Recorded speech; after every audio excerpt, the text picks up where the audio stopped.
Hello, I'm Debbie Kitterman, and welcome to Dare to Hear the podcast, where we equip you and challenge you to dare to hear the voice of God. Well, welcome to week 12 of the Names of God series. Now, I took a little hiatus at the end and the beginning of the year, and I did a couple of things. One of them was sharing my word for the 2026 season, and Amie came on and shared that as well.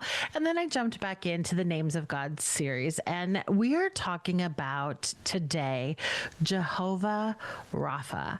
And it is the God who heals. Now, remember, Jehovah we're pairing these together. So it's like this one name of God, because there's no God like Jehovah. Like that song still is repeating in my brain, that Jehovah means I am the one who is the self-existent one. And then we're putting it with another name of God, that he's our healer, Jehovah Rapha, that he is the Lord who heals. God has provided for us for everything that we need, spiritually, physically, and emotionally, where sickness is concerned, because of Jesus, that we're provided for that in Jesus, that we are in Jesus Christ. And so, one Bible commentator said it this way, that God has provided for the final cure for spiritual, physical, and emotional sickness in Jesus. And I thought, so true. But I think, Amie, that as we're talking about this Jehovah Rapha, that we often look to physical healings, but there's also spiritual healings and there's emotional healings that are involved. And that when we think about this, it's kind of like when we were talking about Jehovah Jireh a couple of weeks ago, that it's like we get hyperfixated on the money aspect of Jehovah Jireh, God providing for us, that we miss the other things about what he wants to provide for us spiritually and emotionally as well. And so with this Jehovah Jireh, we need to keep that in mind as well. Okay, so if you don't know who Amie is, she's been on the podcast with me several times, so I can't imagine that you don't know who she is. But if you don't know, Amie is my friend. She's also a lover of Jesus. She's a mom of 4. She just really has a heart to point people to the Father. And our giftings are very similar, but yet they're different. And so we just really gel together and mesh together really well. And it's just been fun journeying with Amie for a bunch of years. I really have enjoyed that, getting to know her over the time. Like, honestly, I think it's close to 7 years when we met each other for the first time. In 2018, actually. So 8 years. 8 years. We're going on 8 years. Wow. That's cool. I know. It's kind of cool. Okay. So go God. God is pretty good about that, because like we totally live in 2 different places. And at the time that I met, I was all the way on the West Coast. So it was like me traveling and coming and then just getting to spend time. But okay, I digress, Amie. How are you today? I'm doing great. Okay. I'm looking forward to this. Oh, yeah. Are you ready to talk about Jehovah Rapha, God our healer? Always. Okay. Well, I like to do is give people scriptures that they can look up, because I don't want us just to be the only thing that they take our word for it, that we're going to pull different scriptural references in and different Bible stories as we do this. But I want them to go and look up different things. And so kind of when you look at this Jehovah Rapha, I want you to go to I'm always big on the first mentions. Like, when did this name first show up? So it's in Exodus 15, verses 25 through 27. I will talk about it in a minute. Then you can look up Psalm 103, verse 3, Psalm 147, verse 3, and then 1 Peter 2:24. Now, there's other places and other things that Amie and I are going to bring in, but these are some things that you can dive into to really begin to look up, who is this Jehovah Rapha? Who is this God that is going to provide for us spiritually, physically, and emotionally in our sickness and in our diseases and in anything that we have going on? Who is this? And so, okay, Rapha means to heal, to restore, to cure, or to make whole or complete. And as I'm thinking about this, I'm thinking it's not just like physical healing that we need manifested in our body, right? Because some of us are walking around and we're not completely whole because maybe there's some spiritual brokenness. Maybe we were a part of a place that there was spiritual abuse, or we were in a church, or we had some wrong teaching or some wrong doctrinal theology, placed in us, so that there is that spiritual sickness as well, and that we're not complete, we're not made whole in that.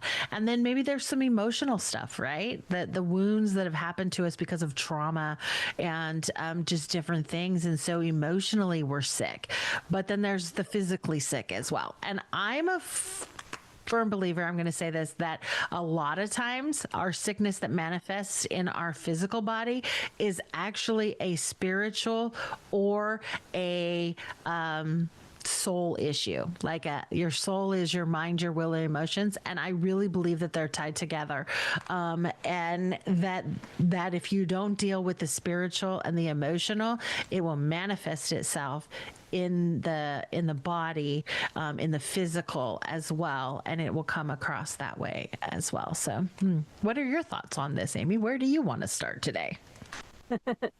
I do agree with that. I don't think it's 100%, like you said, most of the time. It's not 100%. But yeah, I mean, I think we take it all the way to the cross, right? Because that's where the redemption and the restoration of all those things happen, right? It's by his stripes we were healed, right? It was already, the wording is that way for a reason. It's very intentional, right? Because it's already done at the cross. And so if that is for that, rescue mission of our hearts, our souls, our spirit, to be rescued from the pits of hell, for our salvation, it was done at the cross. If it's physical healing that your body needs, it was done at the cross. Our heartbreak, the scars that were placed on our souls and things like that, from others or ourselves, it was done at the cross, and it's all covered in his blood, and that is the redemption story and the salvation story. So I think if we really look at that, and then, of course, going even back into Old Testament, like you said, where that first mention is brought, I think it brings full circle, revelation of really where we can commune with Rapha and partner with Rapha, to see the very things come forth that we are desiring to see. Yeah. And I do want to kind of talk about this, first mention. And I think it's really important because God doesn't just mention it here, but this is the first place where he does mention it, which is in Exodus 15.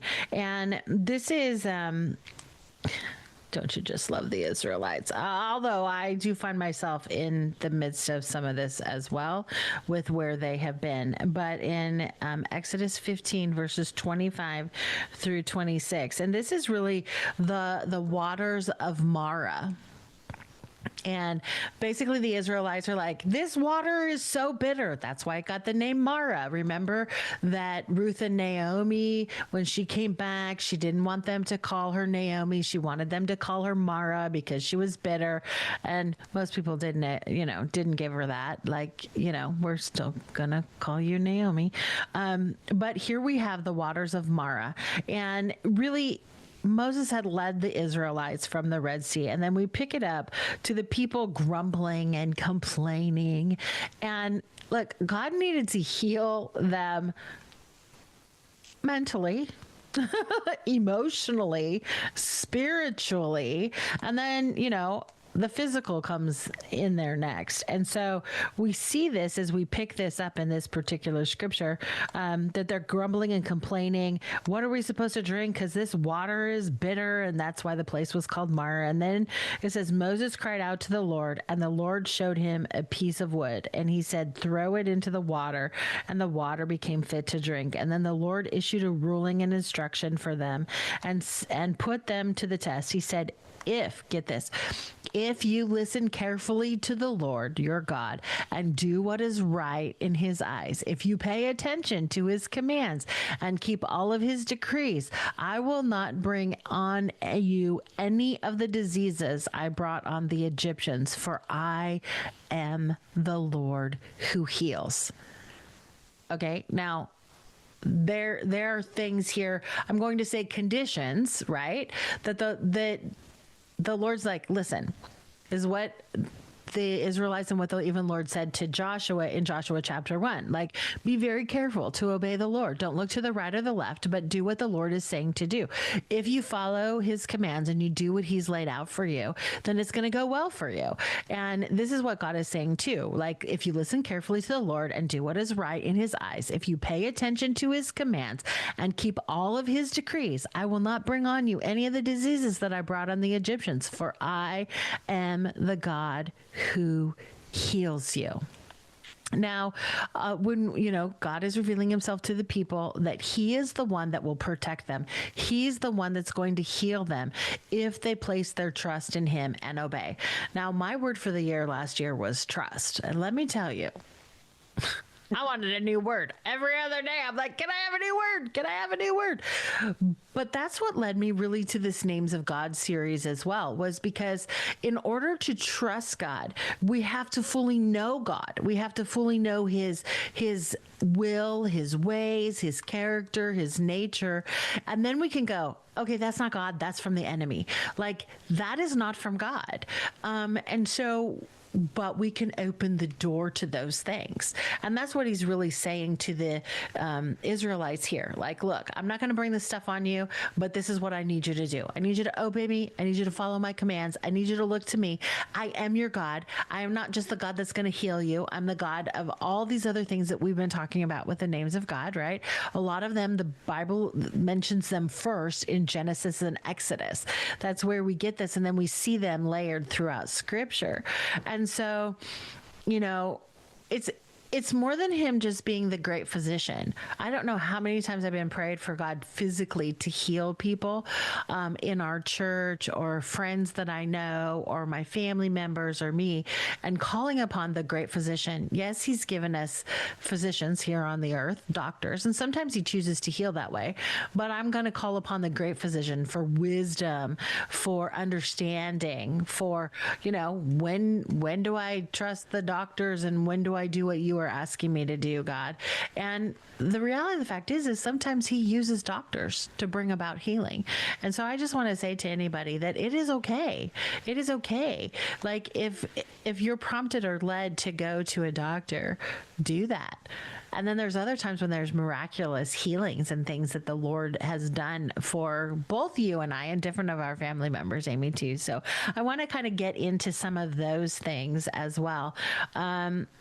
But I find it interesting, just track with me here for a minute, that God gives the Israelites this revelation of him being Jehovah Rapha after they're complaining and mumbling and grumbling, and like, I'd be like, get out of here, you people. I am so done with you. That he introduces this aspect, this character, this nature to them of, I am the great physician. I am the God who heals. And they're just grumbling and complaining, and yet he still comes through and he's like, yeah, I'm going to take this bitterness and I'm going to make it sweet. I'm going to take this difficult situation and I'm going to turn it around. And how does he do it? He tells Moses to throw this tree branch into the water and boom, it's all well. Only God can do that. But that's because Moses had to hear and Moses had to obey as well. But I still find it very interesting that they were grumbling and complaining, and then yet God chooses to reveal a huge characteristic and a part of his nature to them, that he's the God that heals. I think it's interesting even further that he chose a place of bitterness to remind them who he is. Oh, that's good. Because, and the tree, wink, wink, is the thing that removes that bitterness. But they have already, up to that point, they had already experienced Rapha. Remember, before he even pulled them out of Egypt, they had instructions on how to roast the lamb, prepare for the thing. And when they were exiting Exodus, they walked none feeble. And you think about what, 1 million plus people that were exiting. There were elderly. There were those that had been in the slavery atmosphere for a lot of years. Their bodies were worn and broken down. And yet after that feast on the lamb, they experienced Rapha in a way that those 1 million plus people, none were carried out. None were wheeled out in a wheelchair. They didn't, right? They weren't, none feeble. And so Rapha had already shown up for them in a miraculous way. And then, of course, we see him walking through, but then this bitter place of complaining, that's where he revealed of the reminder of, I am the one who heals. And we see him healing before he reveals that name, all the way into, in Genesis. I mean, Abram and Sarai, he healed them with this promise that they would, become fruitful. I just think sometimes that he's already operating in times and seasons when we aren't recognizing the name that's present. And I think in that comes the bitterness, right? Like, for whatever reason, we can't drink the water. We're in the middle of the desert. We're bitter, blah, blah, blah. But what about it in our, take that and overlay that now? And where have we been brought to that has maybe trickled in some bitterness? Is it frustration because things haven't unfolded the way we thought? Has our healing not yet come, right? So are we becoming bitter, or are we looking to the cross? That piece of wood that will remove the bitterness.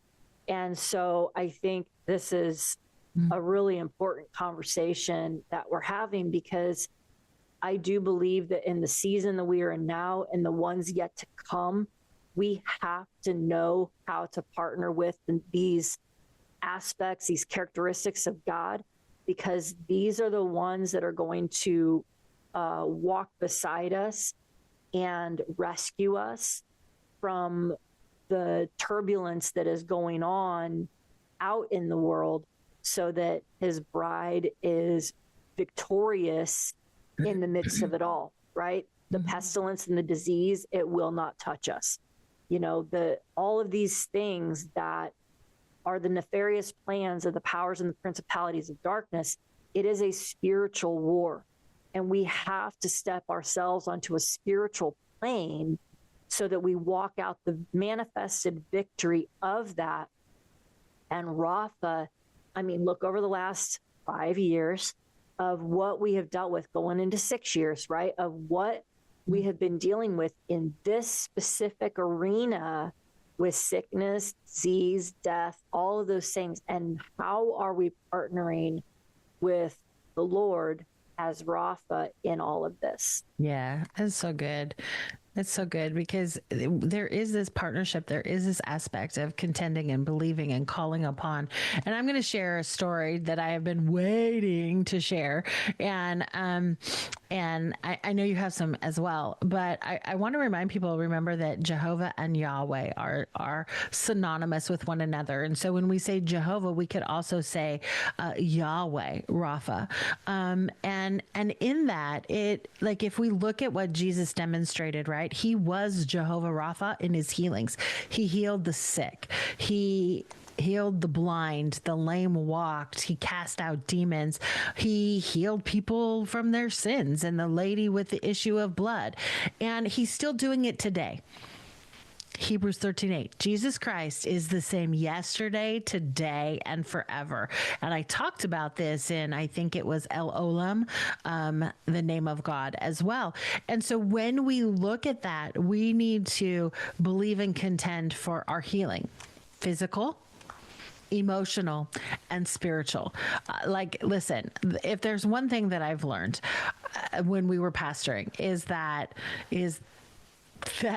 you would think that being a pastor that you wouldn't have to heal spiritually, but let me tell you, sheep bite viciously.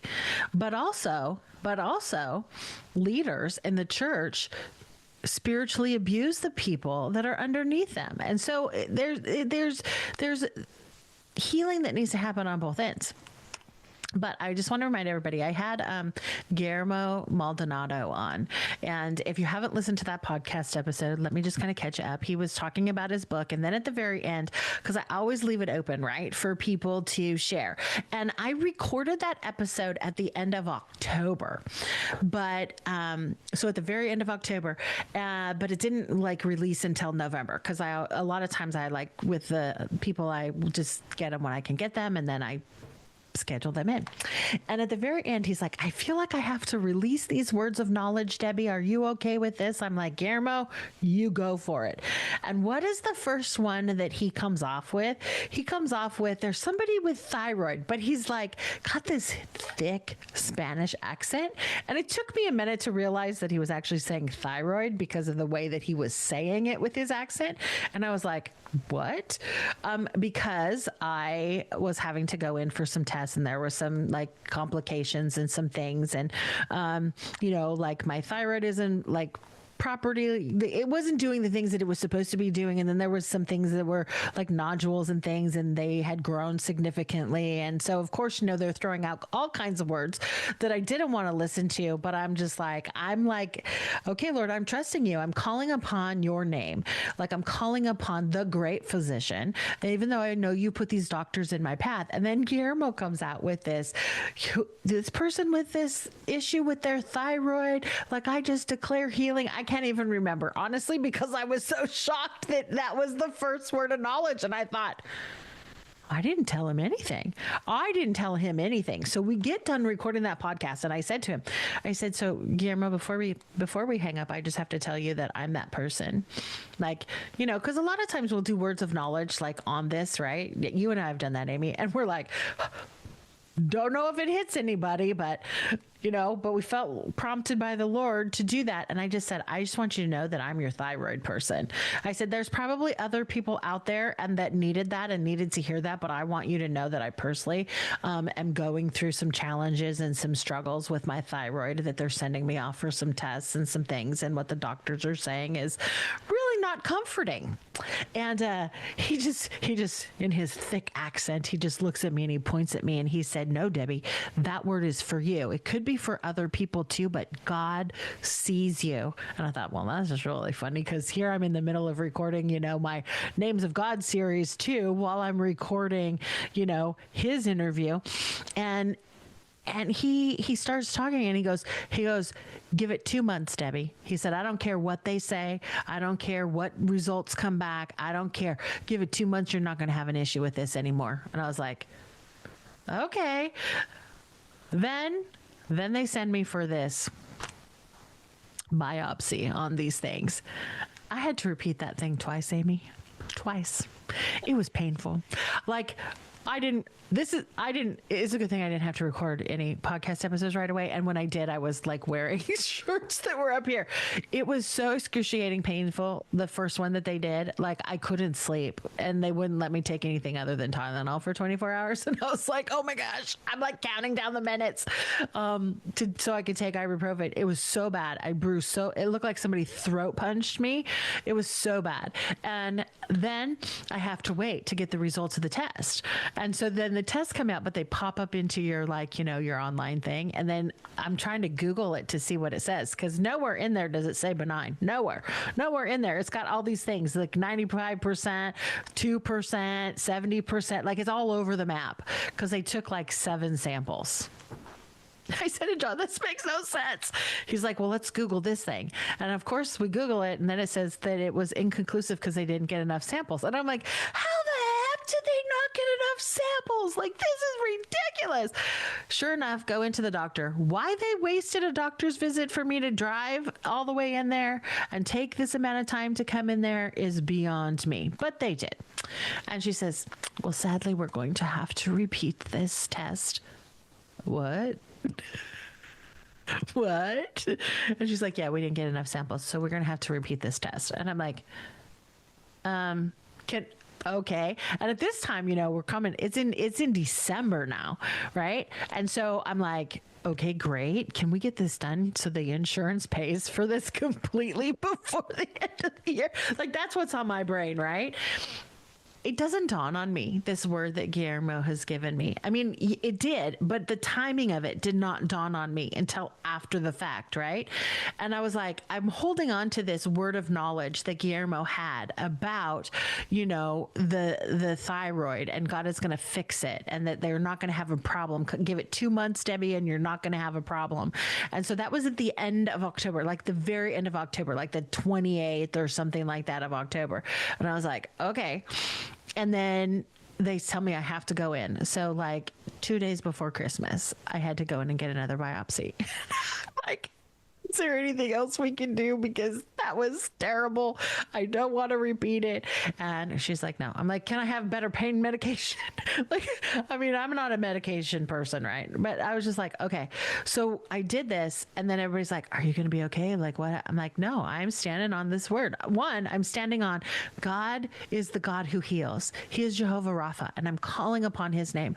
But I'm also then standing on this word from Guillermo that was a word of knowledge. He had no idea what was going on. I never talked about it. It wasn't on my forefront because I was really trusting God, because trust was still my word. Trusting God, you're going to work this out. Like, it's going to be okay. It's not going to be anything. And I have to go in 2 days before Christmas to get this done again, knowing how long it took me to recover last time. And so they're like, no, sorry, I can't do anything. So I'm like, okay, well, don't give me one of the flunky student ones this time, please. She's like, well, I can't schedule that. So I'm like, okay, Lord, I trust you. Anyways, I just said something to him about last time. It was pretty excruciating and the pain was intolerable. And so he's like, and I said, I could feel the procedure when they were doing it because they didn't. And he's like, I'm going to go deep enough. We're going to do this. We're going to make sure we get it enough. We don't want you to have to repeat this. I'm like, thank you, Jesus. And so we got it done. And then because of Christmas, it was delayed. The results were delayed. And he, as he's walking out the door, he just turns around. He goes, I'm believing everything's going to be okay. And you just look for that word benign when it pops into my chart. He's like, I know you don't get to see the doctor, but you just look for that word. I'm believing it's going to be there.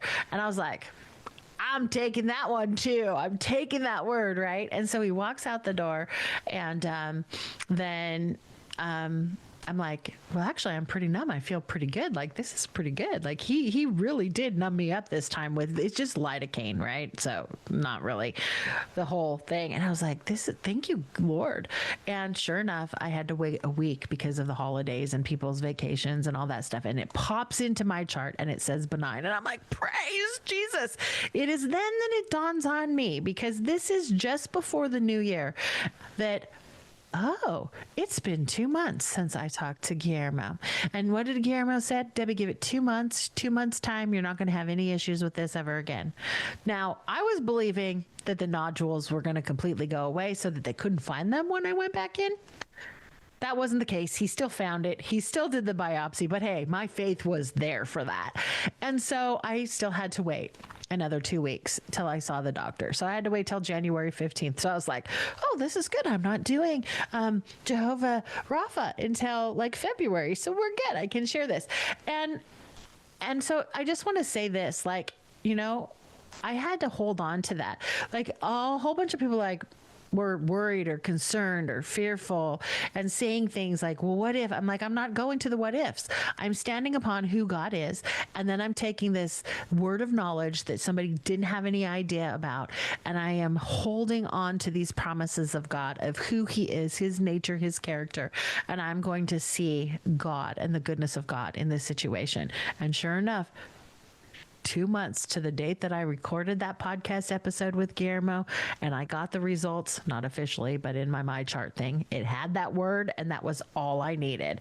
And so I just wanted to say, sometimes though, I can say that sometimes it doesn't happen that way. Sometimes God chooses to heal on the other side. That's what happened with my dad.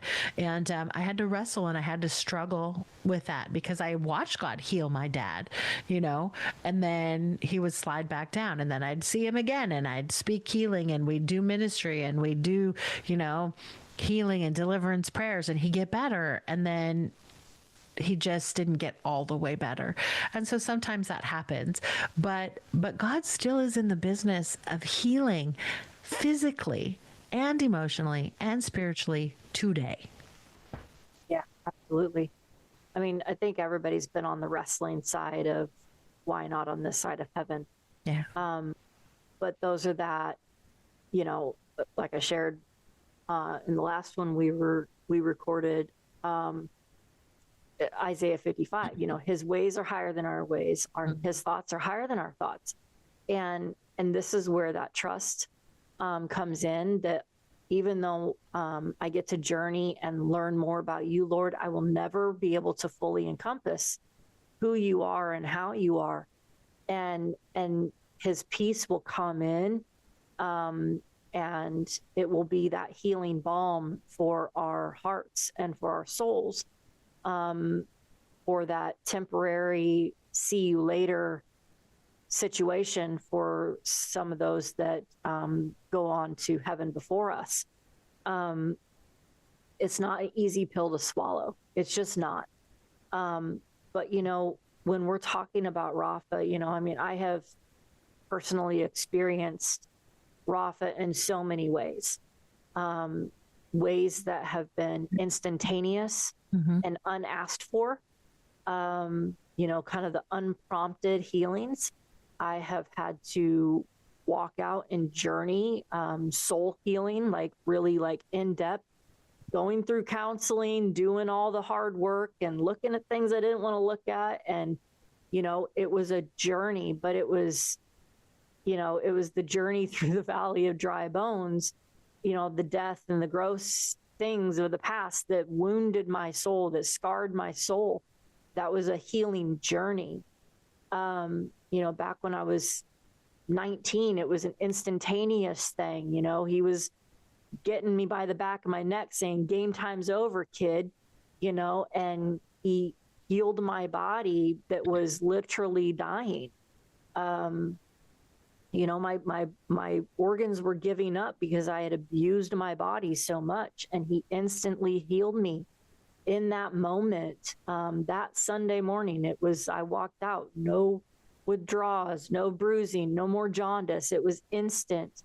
And so I want to encourage those that are, in every level of the spectrum of walking out this healing. And really, it's like what Debbie was sharing. It was the word of God and holding on to it. As the last several years, I've had to go through a lot of healing again. I've been walking through this whole, now I'm a single woman raising 4 kids, walking through a divorce that's painful and not fun and not on my life bingo card, Yeah. And so, walking that out, I've had to look at a lot of things and now I'm, kind of covering my kids and praying over them and, just asking the Lord, like, how keep parenting me so I can parent them and help them heal and help myself heal and, letting our hearts heal as we journey forward, in this, new normal, that we really didn't ask for, but it's what we got dealt, and, this is where it's at. And part of that has been, asking the Lord to, inviting him in to show up for my kids. Yeah. In a way that would be their story, his fingerprints on their lives. And, so I guess it was the latter part of last week, my oldest, he's 22, and he woke up in the middle of the night with these horrific back spasms. And he's the kid that just never gets sick, never has any, stuff. He works hard at his job and, all these things. And I mean, he was just up in the middle of the night, just these terrible spasms. And then it was so bad that he was getting sick. And then he was thinking it was something else. And I'm, as the mom, I'm going, is it something with his spine? Is it actually part of his kidneys? Is there something going on with it, like kidney stones or something crazy? And I was up and down just checking on him and, doing the whole thing and just praying. I'm like, Lord, I don't know what to do.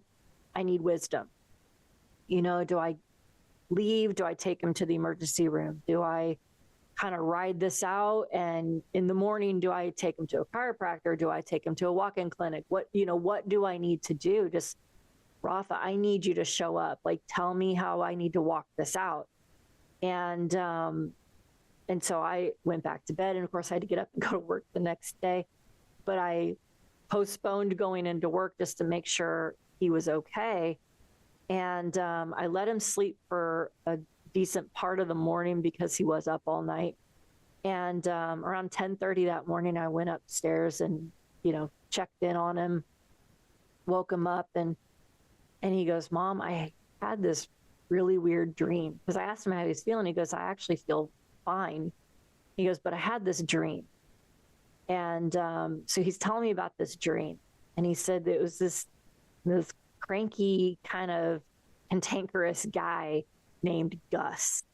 And he goes, but in our conversation, I told Gus that my back was hurting.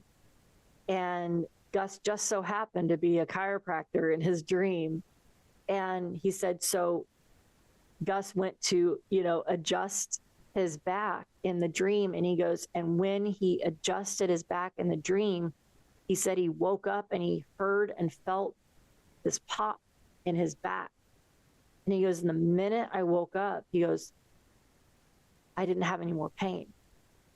And, and so it was just this kind of silly story about Gus, the angel in his dream, helping heal his back. And my younger ones were like, why the name Gus? And, all these kind of silly names. And I was able to get walked into this situation, this conversation by Rapha to testify to my oldest and storytell and bring my younger ones into an understanding of the Lord will meet us where we're at. Mm-hmm. And manifest in a way that will minister to and speak the language that we need to understand in the moment that we're standing in the journey that we're on. Mm-hmm. And that story, although it was, kind of silly and humorous, it was very evident that the Lord sent this healing angel through a dream mm-hmm. to heal my son. And he was worried. My son was worried about not being able to go to work. He was worried about having to go to the doctor or the chiropractor and having a medical bill, things like that wouldn't normally worry a 22-year-old, but he's very observant. And so he was concerned about that. And I just told him, I said, we're just praying and the Lord's going to lead us how he's going to lead us into making sure that you are better. And that was the journey that we got to go on just last week. Yeah. And so I love that we're recording this now because, yes, I have my own personal testimonies of all these great and amazing things, the long journeys and the instantaneous, miraculous ones. And so I want to encourage everyone, like, don't box him in, mm-hmm. Kind of like what we talked about with Jireh. Like, we can't box him in because the minute we build boxes, we limit our ability to partner with him in his creative nature in order to bring about a creative miracle as Rapha, how he wants to do that. Mm-hmm. And so there's this, I'm going to take my hands off kind of posture that we need to do, and trust his leading and trust his timing on how he wants to show up, where he wants to show up, and when he wants to show up. Because the testimony of the healing, although we get to experience it, that testimony is for everyone that is observing the very journey that we're walking through. And we all take those stories, those testimonies, as a prophetic promise of how he shows up. And we can then add that to our faith bucket. And that's what we hold on to as we journey with others who are maybe walking through an illness or, scary diagnosis or whatever it may be. I do have a family member that's dealing with that right now. And so I'm navigating with Raphah, for wisdom and how to intercede and what to say and what not to say in this navigating circumstance. Mm-hmm. And I think, it's interesting I was thinking about when you're sharing the story about your son and the dream. And, sometimes we forget the times that Jehovah Rapha has showed up for us in different ways. Because, we're looking for that instantaneous big thing. And I work with people when I'm doing, healing and deliverance, and they're like, I feel like I've been doing this for years. Why do other people get healed instantaneously? And why do I have to walk this out? And I'm like, I don't know. But if you look from where you started to where you're at now, you have been healed. God is mending you. He's healing you. He's making you whole and complete. And why does he do for some instantaneously and others have to walk it out in the journey? I don't know, but we trust God in the process. And, sometimes, like, I was thinking about both my kids, Jesse and Brandy, had some medical stuff when they were little. Jesse would have asthma that was induced by sickness and colds. And it was like he would be sucking air. Like, I had to go get medicine for him. So the neighbor watched him. She's like, I'm never doing that again when he's sick. It was terrifying because he's just, he's a 2-year-old and he's sucking for air, and you can literally see all the bones in his neck as he's sucking for air. But I had to go get his breathing treatment. I didn't want to take him out. I wanted him to be resting. And so, we were praying and contending for his healing. And then finally this one doctor said, well, we have this new thing that you could put him on a year's suspension medicine. And he takes breathing treatments every day for a year on a low suspension dose. I'm like, we'll do it. Because when he would get sick, it was at the end of that year, the doctor's like, sometimes they can outgrow this, sometimes they don't. We just never know, but it's this new thing. He never had to do on the magnitude or the level that he did because of that. And I really believe that was wisdom from the Lord. Same thing happened with Brandy. She had this issue where she would get kidney infections. We don't get the normal bladder infections. No, we go straight to the kidney. We just don't want to waste time. I just said it. We're special. But she has this extra little thing on her kidney. And so she was constantly getting, and she would never show signs of bladder infections. It was always when it went to the kidney, and she was excruciating sick, like high temperatures, like dangerously high temperatures.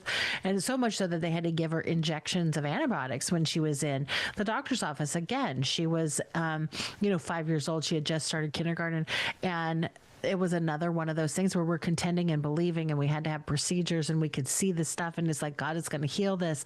And then it was a journey of another one of these things. Hey, let's put her on this. Let's see if this does for a year, and let's come. Never had an issue again. She never had an issue again. And so it's like looking back at those times of watching God heal, sometimes instantaneously, sometimes in the journey, but really understanding that he is Jehovah Rapha, and that we look to him and we trust him. And that even in the midst of the complaining and the groaning and the grumbling that the Israelites did, God chose to take their bitterness and to turn it sweet. And that we really just have to ask God for that wisdom, ask God for that direction, ask God. Like, I would have liked for all of my issues to be healed, right? There's still some that I'm walking out. There's still some that things are going on, but I'm still believing that God is taking care of it. But he took care of the one, so I'm believing that he's taking care of the other as well. But there's a partnership. There's things that God has told me that I need to do. And so, it's just like listening to the Lord with this, being obedient to what he's calling us to do. I mean, it's what that he gave Moses to say. If you listen carefully to the Lord your God and do what is right in his eyes, if you pay attention to his commands and keep his decrees, I will not bring on you any of the diseases that I brought on the Egyptians. Now they watched the Egyptians suffer with all of that, and they kept away from the Israelites. I was thinking about this too, Amie, and I was thinking about, Jesus, how I was talking about Jehovah and Yahweh, and how Jesus also is the one that heals people from their sin. He's the one that healed the lame and the blind and the sick and all of that. And what scripture did Jesus talk about when he was in the temple that they wanted to throw him off the cliff for?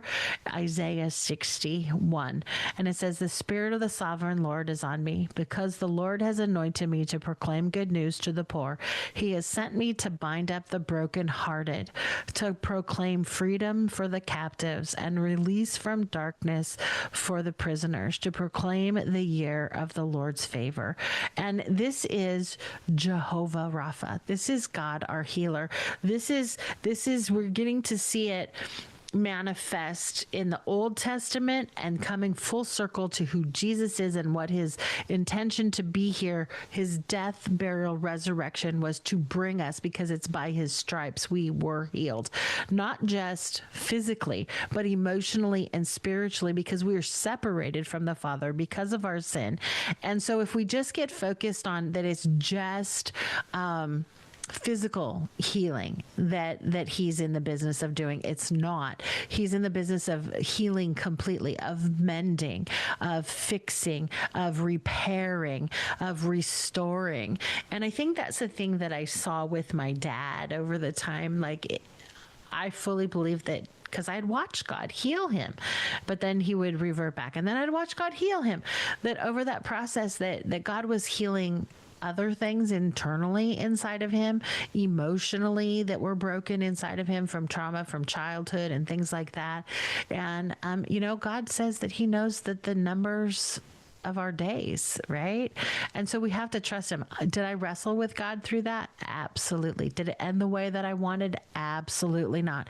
I still want my dad here on this side of heaven, but God had other things. And, I didn't lose my salvation. I still trusted the Lord. I still pressed into the Lord. There were people that thought that I was going to lose my salvation because of this, but I was like, no, but it's okay to wrestle. It's okay to ask those questions and to like what happened? Where did I go wrong, God? Or was this just really your sovereignty in this? And then just coming back full circle to rest on God is in control. I am not. Did I have expectations that God would heal him? Absolutely. Did I expect a certain outcome? Yes. Did I get it? No. And that's where I went wrong. I should have this hope and this hopeful expectation of what God is going to do, but how it actually turns out, that I have to leave up to God. And so, that's why I have this sign, expect miracles. They made this for us when my dad was sick. But it was before that the Lord actually showed this in a vision to me when we were worshiping in church and we were pastoring. And so I had this. And so when you walk into our lobby of our church, this was hanging there. When we stepped down and then the new people took over, they didn't want any of this stuff. And so, I was like, if they don't want it, I want it. This meant something to me. And I was like, I want to put it on my podcast. And so I really talk with people about having an expectation, an anticipation of what God can do. But if we expect a certain outcome, that's where we are in error, because we have a hope and a belief and a faith of what God can do because we know that he's Jehovah Rapha. But if we expect him to do it in a certain way, that's on us. And so I had to wrestle through that. And this sign was already hanging in our lobby at that time. And that's when the Lord really started talking to me about expectations. So Yeah. I mean, I was one that I probably did lose my salvation when my mom passed, because I really did kind of spiral out for a few years, and I was blaming God all over again. I'd done that in my childhood, and then I did it again when she passed. But I will say this, it was a journey.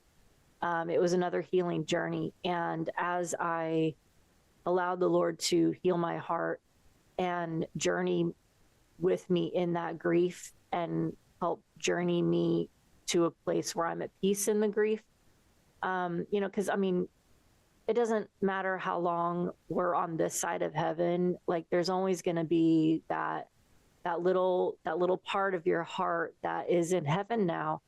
But I will say this, that her death actually birthed me again.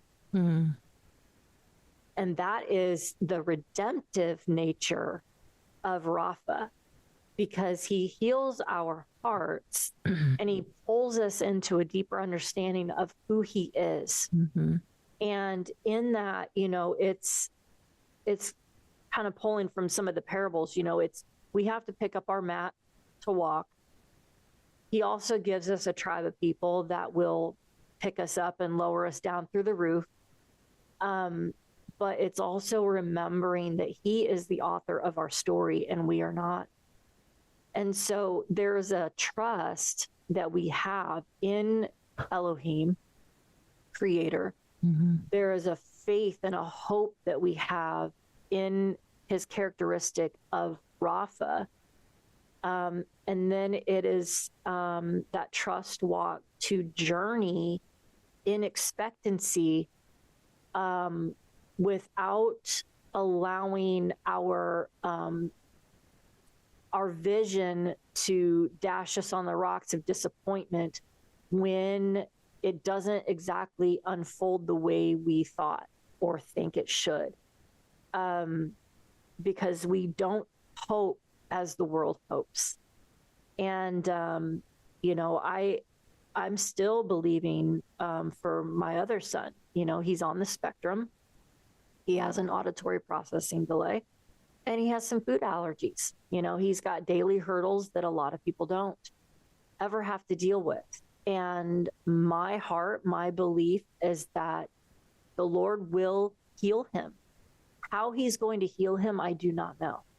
But I will say this, that in my journey of interceding and praying over that kid for that healing, the Lord has actually been healing me. I am a much more patient parent and person because of how I've had to parent that one child. Mm. Now, all four are very stubborn, strong-willed people. I'm stubborn, strong-willed. But they're all four very different children. And because of him and how he ticks, the Lord has actually healed me into a better person, into a better mom, because of how I've had to step in and parent him as I am still journeying for his healing. Mm. I know I'll see it. How I see it and how that will come about, I don't know.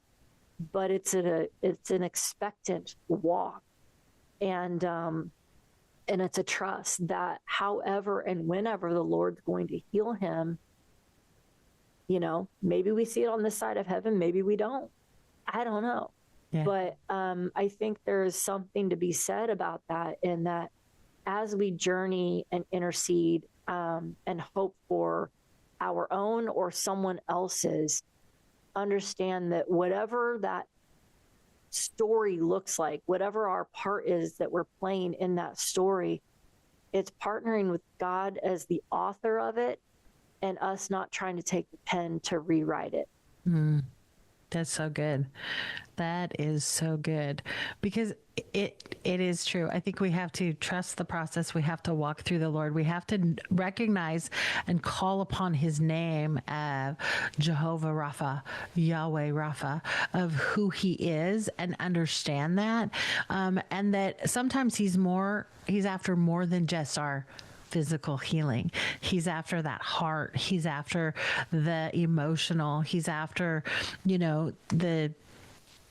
the spiritual aspect of things as well. And he's teaching us as we journey with him. I always say this when I'm teaching people how to hear God. I'm like, I wish there was a formula.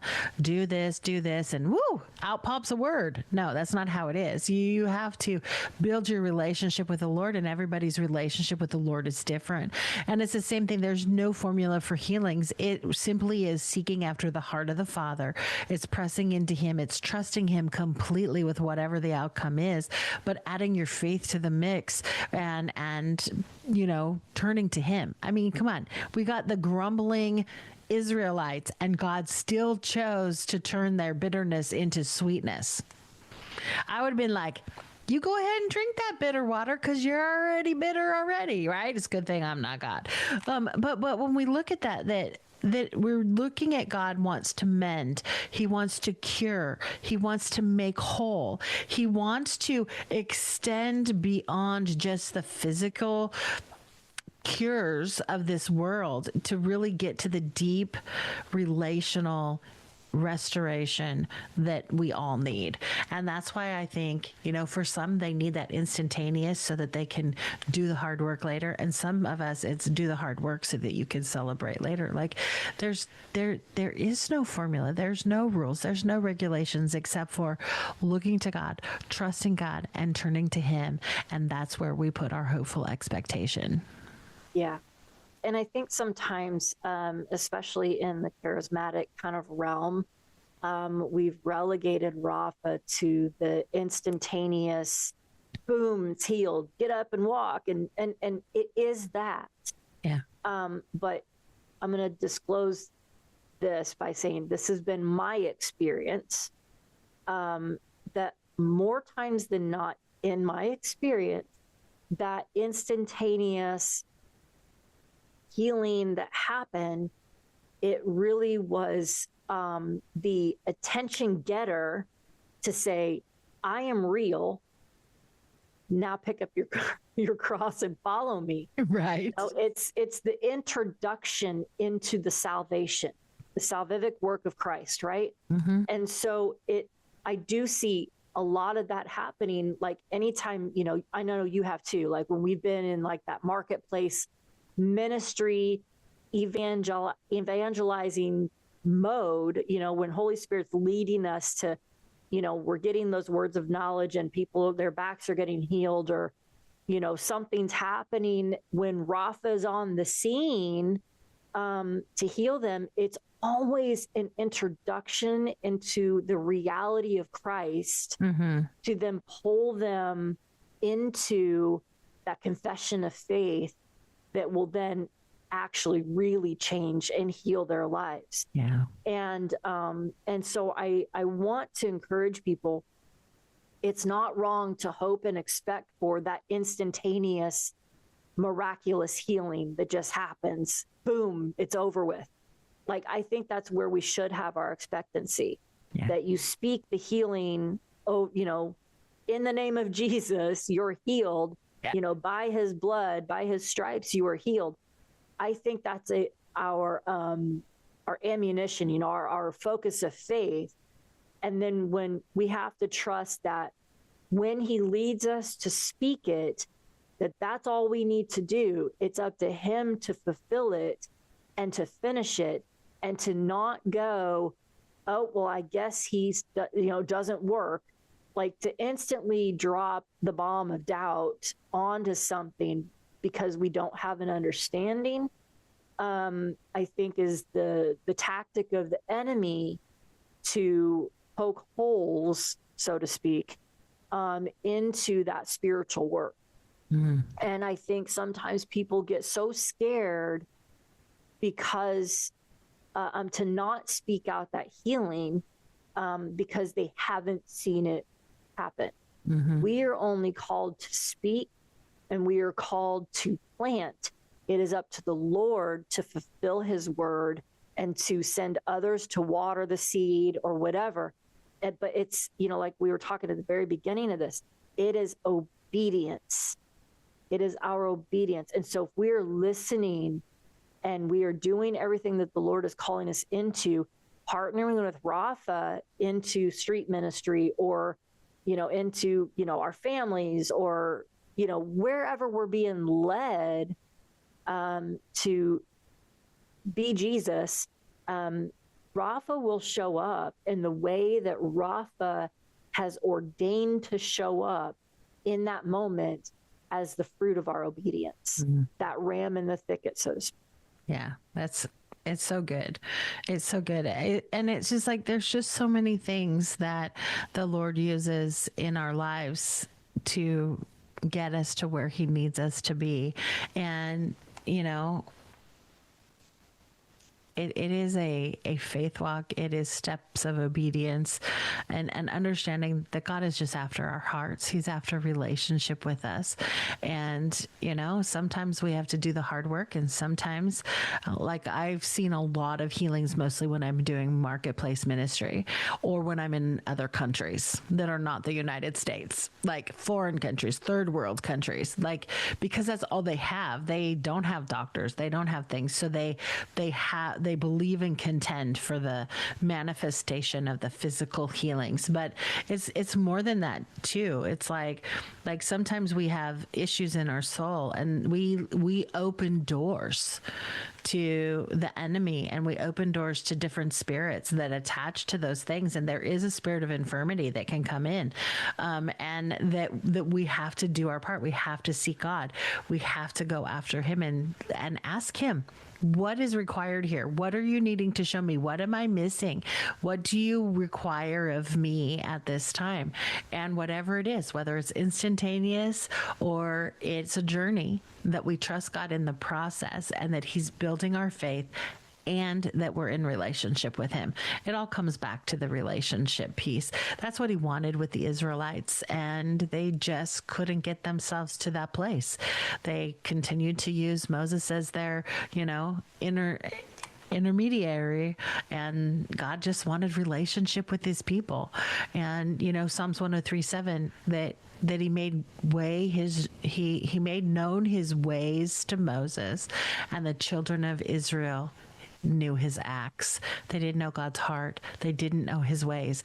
And we need to be a people that know God's ways. Not that we'll ever understand his ways, but we need to know who he is. Yeah. Well, and I think that's the thing, it's understanding he is who he says he is. I am that I am, right? And when we trust in that, then we don't need to fret about the fulfillment of it. Yeah. We just trust that he is on the scene, and trust, I am hearing the Lord. I know what he told me to do. And now it's up to him, and it's okay to be honest with people. Like, listen, I felt like the Lord was having me speak this. I'm believing that was ordained by God to speak.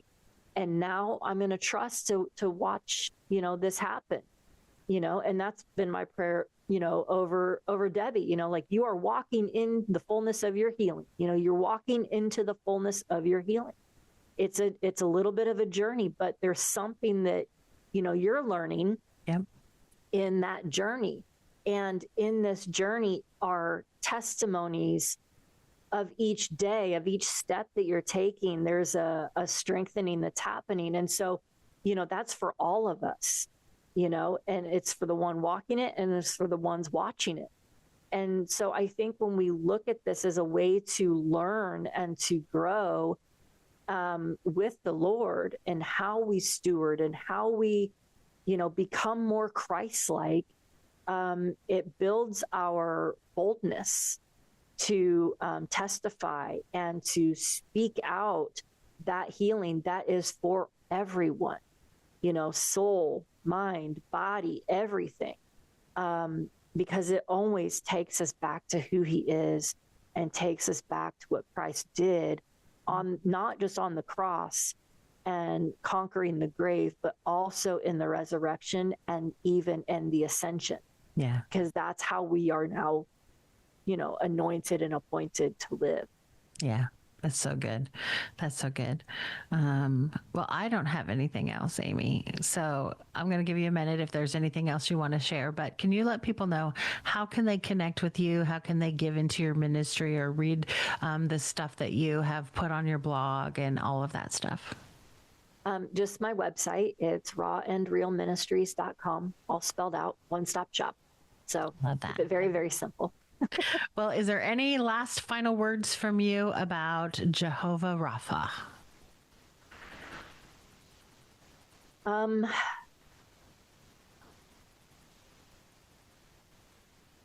just kind of feeling led to just speak a healing over those who have allowed the dust of disappointment to make you bitter. Right? There's a reason why this conversation went the way it did. Yeah. Holy Spirit's just really awesome that way. And bitterness is a massive hindrance because if you drink that bitterness, it will leave you parched and it will leave you dry. And I feel that this conversation is that piece of wood that is bringing some sweetness back to you, that is bringing hope back to you, that you were not crazy to hope for the healing. It might not have transpired the way you had hoped, but there is something in the story that is gold that needs to be found. It's a treasure hunt with the Lord. And so I just wanted to speak that healing over your heart, whoever this is for, that the bitter waters are made sweet again, that you begin to see Rapha and the Lord as the great I am all over again, and maybe in a renewed way, you know, with that childlike faith. I feel like somebody was told that they were foolish to have childlike faith, but that's what Jesus, you know, commended us to have, is faith like a child. And it's not childish, it's holy. Yeah. And so I want to encourage you to remove those shackles of shame that maybe people have put on you for believing and hoping for the healing, believing and hoping for the resurrection of that death. I do believe that the Lord is sharpening and challenging us to not just call on his name as Rapha, but also call on him as resurrection. I do believe that we are being pulled into this victorious bride place where he is going to have us resurrect the dead. And I know that sounds crazy, but I believe it. Jesus did it. Jesus resurrected Lazarus before he even was resurrected himself. And so there is something about that. And we need to have that unhindered, childlike faith, our eyes fixed on him, our faces set as flint, to know that he is the one that will lead us to where he will show up. Mm-hmm. So that's where I want to just speak that out. Just as Ezekiel partnered with the Lord over the valley of dry bones. Yeah. He had to partner with and prophesy to those bones. And so that's where my heart is right now, is to prophesy to those dusty, dry bones to come back alive and begin to be that great army that is marching forth once again, partnering with Rapha, partnering with the great I am, to be everything he wants to be in your life, for your life, and through your life. Mm-hmm. In Jesus' name. That's good. That's good, Amie. Thank you for that. And, you know, I mean, I think that it's going to minister to a lot of people, ministered to me too, as well. So thank you for being obedient to the Lord and going where he was asking you to go with that. And for those of you that word really kind of touched a piece of your heart, it's that bitterness that can get in the way of the flow and the pure release of God's Spirit moving. And that's why he dealt with it right away with the Israelites. That's why he wants to deal with it with us. And a lot of times that root of bitterness gets down in there and we don't necessarily know it's there because of the hurt and the wounds and the trauma and things that have happened to us. But it's a place that we have to let go. And so thank you for talking and sharing your heart and the great testimonies too today. It's been really fun, Amie. So thanks for joining me. Thanks for having me. Yeah, absolutely. Well, thank you for listening to Dare to Hear the podcast, where we encourage you to dare to hear the voice of God. I'm Debbie Kitterman. If you've been blessed at all in any way, we're going to ask that you do a couple things. Share out this podcast episode so others can hear and learn about the names of God. If you're at a place where you can like us, subscribe, or leave a review, we'd be honored if you do one or all three of those things. Until next week, God bless and goodbye.